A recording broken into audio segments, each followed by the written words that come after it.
하나님의 은혜와 평강이 함께하기를 기도드립니다. 이번 한 주간도 우리 하나님이 주시는 은혜와 그 사랑에 힘입어서 주님이 주시는 놀라운 축복을 누리고 나누는 복된 한 주가 되기를 주님의 이름으로 기도드립니다. 우리 앞뒤좌우로 다시 한번 인사 나누겠습니다. 사랑합니다. 축복합니다. 사랑합니다. 축복합니다.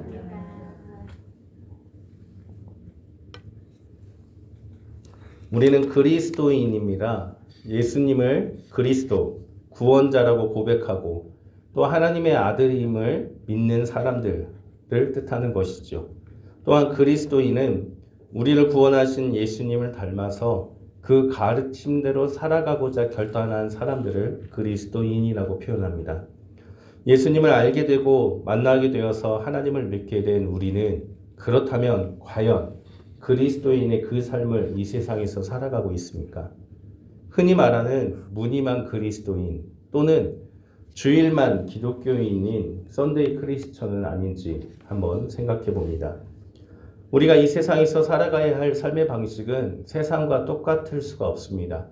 왜냐하면 예수님이 걸어가신 그 길은, 예수님이 제자들에게 따라오라고 말씀하신 그 길은 세상의 방식이 아닌 하나님의 방식으로만 갈 수 있는 길이기 때문입니다. 예수님을 믿는다고 고백하면서 예수님처럼 산다는 그리스도인이라 불리고 있는 우리들은 그렇다면 어떠한 길을 걸어가고 있습니까? 우리는 정말 예수님이 걸어가신 그 길을 걸어가고 있는 사람들입니까? 세상에서 살아가기 위해서 우리에게 필요한 것만이 예수님이 걸어가신 길이라고 생각하면서 그렇게 살아가고 있진 않습니까? 나에게 편한 큰 길만이 예수님이 걸어가신 길이라는 생각하는 그러한 착각 속에서 살아가고 있지는 않습니까? 우리의 모습을 뒤돌아보기를 바랍니다. 그렇다면 예수님이 걸어가신 길은 어떤 길일까요? 오늘 본문에서 주님은 당신이 걸어가신 길에 대해서 우리에게 알려주고 있습니다. 주님이 걸어가신 길은 부르심과 따름이 있는 길입니다. 우리 9절 말씀을 읽어보겠습니다. 9절 함께 읽겠습니다. 예수께서 그곳을 떠나 지나가시다가 마태라는 사람이 세관에 앉아있는 것을 보시고 이르시되 나를 따르라 하시니 일어나 따르니라. 아멘. 예수님이 길을 가시다가 세관에 앉아있는 사람 하나를 보십니다. 그 사람의 이름은 마태였습니다. 마태가 세관에 앉아있는 이유는 그의 직업이 세리였기 때문입니다. 세리는 당시 유대 사회에서 가장 욕을 많이 먹던 직업들 중에 하나였습니다. 죄인 취급을 받았고 매국노라 불렸으며 종교적으로도 부정한 사람으로 낙인된 사람이었습니다. 세리가 왜 이러한 취급을 받았습니까? 각종 세금을 걷어서 로마에 바쳤고 로마에 바치는 일정 금액을 제외하고는 자기가 갖고 싶은 대로 착취할 수 있는 직업이었기 때문입니다. 지금 이스라엘을 지배하는 로마에 충성하고 있었기 때문에 욕을 먹었고 세금이라는 이름하에 더 착취해서 자신의 이익을 삼았기 때문에 사람 취급받지 못했던 사람이었습니다. 더군다나 로마의 황제가 그려진 그 돈으로 성전세를 걷어들이기 때문에 종교적으로도 부정한 사람에 속하였던 것입니다. 같은 민족의 사람들마저 사람 취급하지 않는 매국노인 세리, 그런데 예수님은 세리인 마태를 보시고 이렇게 말씀하셨습니다. 나를 따르라. 예수님은 세리인 마태에게 나를 한번 따라올래? 라고 물어보지 않았습니다. 주님은 명령으로 말씀하셨습니다. 나를 따르라. 현재 명령형의 시제를 사용하고 있습니다. 지금 그 자리에서 즉시 명령하고 있다는 겁니다. 이 명령은 답을 기다리는 명령이 아닙니다. 왜냐하면 이미 완성된 명령이기 때문에 우리를 부르시는 초청 그 자체가 되는 것입니다. 주님은 다른 말씀을 하지 않았습니다. 따르라 라고만 명령하셨습니다. 세리인 마태가 왜 세리가 되었는지, 세리는 부정하니까 회개하라는 말씀도 안 하셨고 또 마태의 경력이나 그런 것에 대해서 일제 한마디도 하지 않으셨습니다. 그저 나를 따라라, 너는 나를 따라와야 한다라고 명령을 하셨다는 겁니다. 마태의 그 어떤 조건도 바라보지 않고 마태의 과거를 묻지 않았습니다. 그래서 부르심이라고 표현하는 것입니다. 그러자 마태의 반응은 어떠했습니까? 마태는 일어나 따르니라 라고 그렇게 성경은 기록하고 있습니다. 마태 역시 아무 대꾸 없이 일어나 따랐다라는 겁니다. 망설였다는 말도 없고 왜 나를 부르냐라는 말도 없고 자신의 직업에 대해서도 고민했다는 말도 없습니다. 일을 하던 그 직장에서 예수님께서 부르시는 그 명령에 즉각적으로 따랐다라고 성경은 말씀하고 있습니다. 그렇기 때문에 예수님이 걸어가신 그 길은 부르심과 따름이 있는 길입니다. 주님이 부르시면 나의 상황과 내게 필요한 것을 계산하지 않고 즉시 따라가야만 하는 길이기 때문입니다. 예수님이 걸어가신 길을 걸어간다라는 것은 주님의 명령에 순종한다라는 것과 주님이 주신 사명을 감당하여서 그 명령 따라 무조건 따라가겠다라는 결단이 담겨져 있다는 것을 우리는 기억해야 됩니다. 그렇기 때문에 오직 주님의 부르심에 순종함으로 따라감으로 그 길을 끝까지 걸어가시기를 주님의 이름으로 부탁드립니다. 예수님이 걸어가신 길은 부르심과 따름이 있는 길입니다. 주님의 명령에 순종으로 따르는 사람은 그런데 그 길을 혼자 걸어가지 않습니다. 주님과 함께 걸어가는 길이 바로 그 길이기 때문입니다. 우리 10절 말씀을 읽어보겠습니다. 10절 함께 읽겠습니다. 예수께서 마태의 집에서 앉아 음식을 잡수실 때에 많은 세리와 죄인들이 와서 예수와 그의 제자들과 함께 앉았더니 아멘. 주님의 부르심에 따른 마태가 어디로 갔습니까? 자기의 집으로 갔습니다. 그곳에서 마태의 집에서 함께 식사를 하는데 이때 많은 세리와 죄인들이 와서 예수님과 함께 하였다라고 그렇게 기록하고 있습니다. 그 시대에 누구와 밥을 먹느냐라는 것은 아주 중요한 문제였습니다. 밥을 함께 먹는다라는 것은 내가 너를 인정한다라는 의미가 담겨져 있고 또 더 나아가서 내가 너와 함께 하겠다. 나는 너의 편이다라는 의미가 담겨져 있기 때문에 누구와 식사를 하는가는 매우 중요했던 것입니다. 예수님과 그 부르심에 따르는 마태, 지금 누구와 식사를 하고 있습니까? 예수님과 제자들만 식사를 하는 것이 아니라 많은 세리와 죄인들이 함께 식사를 하였다라고 말씀하고 있다는 겁니다. 많은 세리와 죄인들은 유대 사회에서 인정을 받지 못하고 죄인 취급을 당하며 외면당하였던 사람들입니다. 주님이 이들과 함께 식사를 하였다는 것은 예수님께서 이들의 삶을 인정하고 이들의 편에 서 주겠다라는 의미가 담겨진 행동이었던 것입니다. 그래서 바리새인들이 화를 냈던 것입니다. 왜 선생님은 우리가 죄인으로 인정한 그런 사람들과 함께 식사를 하며 왜 그들 편에 서고 있습니까? 라고 화를 냈던 것입니다. 사랑하는 성도님들, 예수님을 따르는 길은 세상이 인정하지 않고 세상에서 인정받지 못한 사람들, 세상이 정한 그 기준에서 죄인인 사람들, 외면당하고 가까이 할 수 없는 그러한 사람들과 함께하고 그들을 인정해주며 그들의 편이 되어주는 것이 주님께서 보여주신 길이고 그 길을 따라가는 것입니다. 남을 판단하는 것이 아니라 그 사람 자체의 존재를 인정하면서 그들과 함께하여서 생명을 살리고 주님이 걸어가신 길을 주님과 함께 걸어가는 것, 그것이 바로 예수님을 따르는 길임을 기억하시기를 바랍니다.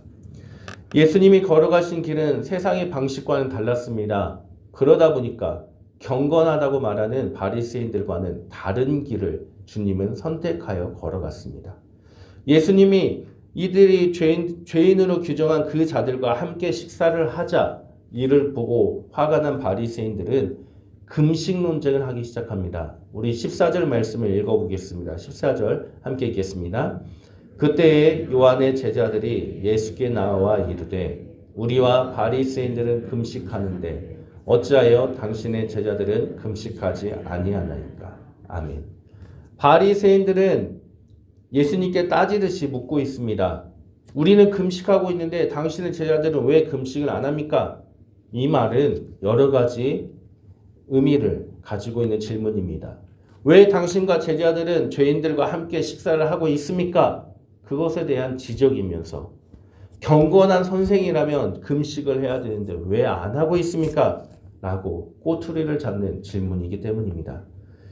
그러나 예수님은 그러한 질문에 혼인집 손님과 신랑의 이야기로 답을 해주십니다. 이 이야기는 신앙은 형식을 먼저 지키는 것이 아니라 관계에서 시작된다라는 뜻이 담겨져 있는 이야기입니다. 사랑하는 성도님들, 바리새인들은 금식을 하며 경건하게 신앙을 지키는 것 같았습니다. 그러나 그들은 하나님이 창조한 생명에 대한 존귀함이 그들에게는 없었습니다. 즉 하나님 말씀의 참 의도와 뜻은 뒷전이고 자기를 나타내는 형식이 그들에게는 먼저였다는 겁니다. 그러나 주님이 걸어가신 길은 그러한 길과는 다릅니다. 신앙은 형식이 아니라 예수님과의 관계에서 시작되는 것이기 때문에 주님은 형식보다도 죄인들과 외면당한 이들과 함께하면서 나와 관계를 맺어감으로 하나님과의 신앙을 시작하여라 라는 것을 보여주셨다는 겁니다. 바로 이 길이 예수님을 따르는 길입니다. 비록 세상의 방법으로는 그 길을 따라갈 수 없으나 우리는 주님이 보여주신 그 길을 끝까지 걸어가야만 하는 것입니다. 여기서 우리는 한 가지 질문을 해볼 수 있습니다. 그렇다면 예수님을 따르는 그 길을 걸어갔던 사람들은 어떤 사람들일까? 예수님이 부르셔서 그 부르심에 따른 사람들에게는 공통된 모습이 있었습니다. 예수님을 따른 제자들과 죄인들의 그 공통된 특징 몇 가지 중에 첫째는 이들은 완벽한 사람들이 아니었다는 겁니다. 이들은 흠도 많았고 사람들에게 손가락질을 받던 사람들이었으며 잘난 것도 없고 제자로서 준비된 사람들도 아니라는 공통점이 있었습니다. 자신이 그 누구보다도 부족한 걸 알고 있던 사람들이었습니다. 다만 예수님께서 이런 사람들을 부르셨고 그 부르심에 응답하여 따랐다라는 단순한 공식의 공통점이 있었다라는 겁니다. 둘째로 예수님을 따르는 사람들의 공통점은 이들은 과거에 매여 있지 않는 사람들이었다는 겁니다. 오늘 본문에서 부르심을 받은 마태는 세리라는 과거가 있었습니다. 같은 유대인에게 많은 착취를 통해 고통을 주었다라는 과거가 존재한 사람이었습니다. 이 꼬리표는 사람들의 기억 속에서 쉽게 지워지지가 않습니다.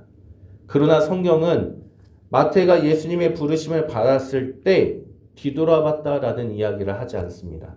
자신의 직업, 자신의 재산을 뒤돌아보고 고민했다라는 말씀은 기록하지 않고 있습니다.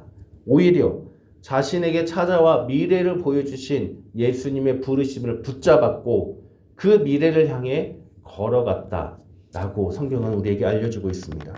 과거가 아닌 주님이 주신 꿈을 향해서 주님과 함께 그 길을 걸어가는 것, 그것이 예수님을 따르는 자들의 공통된 두 번째 모습이었습니다. 예수님을 따르는 자들의 공통된 세 번째 모습은 사람들의 시선보다 주님과의 관계를 더 중요시하였다라는 공통점이 있습니다. 마태와 죄인들은 예수님과 함께 식사를 했습니다. 많은 사람들의 수군거리가 손가락질을 이들이 몰랐을까요?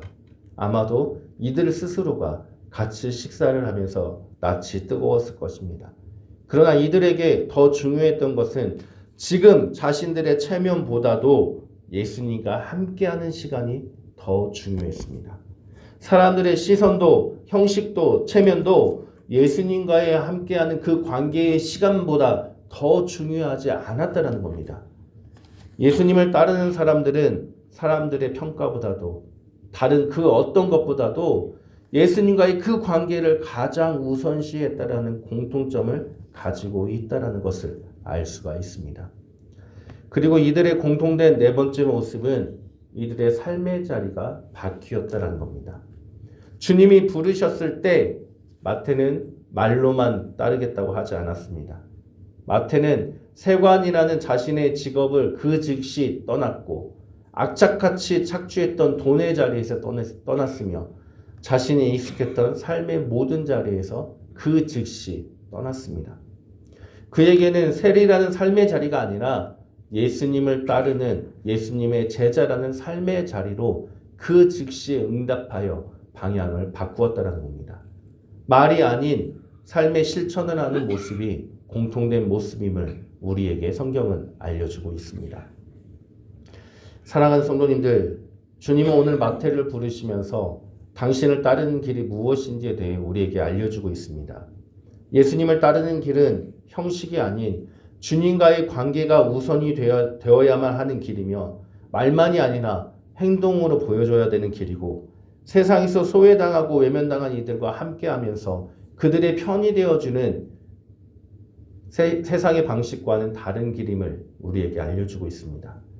이 길을 걸어간다는 것은 세상에서 참 힘듭니다. 세상과 다른 방식이기 때문에 힘들고 주님과의 관계가 우선이기 때문에 그 말은 주님과의 관계를 위해서 내가 다른 것을 포기해야 하기 때문에 힘든 것입니다. 그러나 우리는 이 길을 걸어가야만 합니다. 왜입니까? 주님께서 나는 길이요 진리요 생명이라고 말씀하셨기 때문에 진리고 생명의 길 대신 주님께서 보여주신 길이기 때문에 그 길을 걸어가는 것이 영생이고 구원이기 때문에 우리는 그 길을 걸어가야만 하는 것입니다. 이 길을 걸어가기 위해서 우리는 새 부대에 담긴 새 포도주가 되어야만 합니다. 포도주는 발효가 되기 때문에 포도주를 담아놓은 가죽 부대는 오래되면 사가지게 됩니다. 낡은 가죽 부대에 담아놓은 포도주는 결국에 가죽 부대가 터져서 버려지게 됩니다.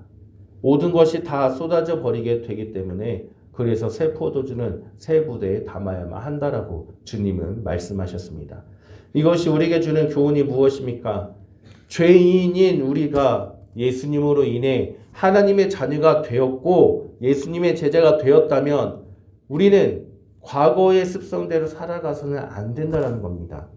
하나님의 자녀의 삶은 과거 죄인이었을 때의 삶의 자리에 담지 못하기 때문에 우리의 삶의 자리를 바꿔야 한다는 것을 알려주고 있다는 겁니다. 예수님을 따르는 제자들인 우리는 예수님이라는 부대에 담겨져야만 하는 것입니다.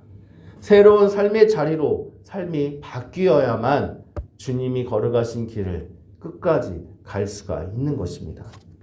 새 부대인 새로운 삶의 자리가 무엇입니까?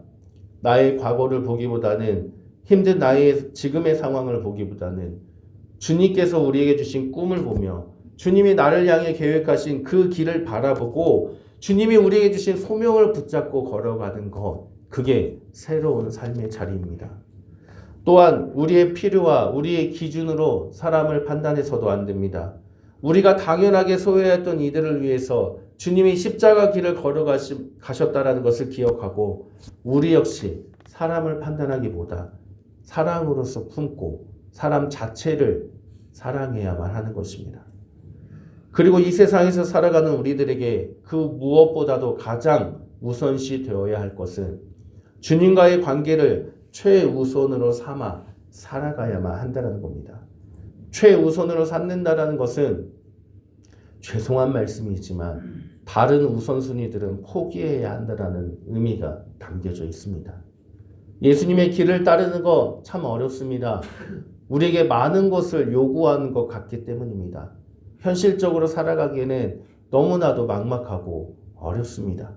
그러나 그 길은 생명이 있기 때문에 그 길에 주님이 주신 자유가 있기 때문에 그 길이 바로 하나님을 기쁘게 하는 길이기 때문에 우리는 그 길을 걸어가야만 하는 것입니다. 제가 저희 아들들에게 늘 이야기를 하는 것 중에 하나가 너희가 이것을 선택하면 이것은 포기해야 된다라고 늘 말합니다. 너희가 선물을 선택하면 너희가 먹는 것을 포기해야 되고 너희가 휴대폰을 선택하면 너희가 영화를 포기해야 되고 늘 그렇게 이야기를 합니다. 그러나 역시 둘 다 가지려고 하죠. 저희들도 그런 모습이 나타나는 거 아닙니까? 세상에서 살아가기 때문에 나에게 이득이 되고 나에게 필요한 것이기 때문에 포기하지 않으면서 그러나 한편으로는 그리스도인이라는 예수님을 믿기 때문에 예수님이 알려주는 삶도 포기하지 못하고 둘 다 움켜쥐려고 하고 있지 않습니까? 사랑하는 성도님들, 형식적으로 경건한 척하는 신앙생활이 아니라 우리에게 주님이 보여주신 그대로 그 길을 걸어가시기를 부탁드립니다.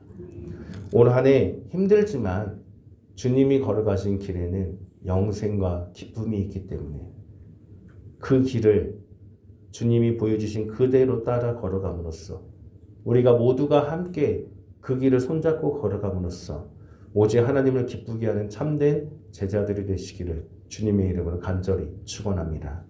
함께 기도드리겠습니다. 하나님, 우리가 오직 주님이 걸어가신 그 길만을 걸어가기를 원합니다. 세상을 바라보는 것이 아니라 주님만을 바라보게 해주시고 주님만을 바라보며 걸어가게 하시며 우리 삶이 과거에 있는 것이 아니라 주님의 가르침대로 살아가는 삶이 될 수 있도록 우리를 이끌어 주옵소서. 다른 것을 포기해도 주님만큼은 포기하지 않도록 우리에게 믿음을 주시고 끝까지 예수 그리스도의 그 이름을 바라보며 걸어갈 수 있도록 우리를 도와주옵소서. 우리를 구원하신 예수 그리스도의 이름으로 기도드립니다.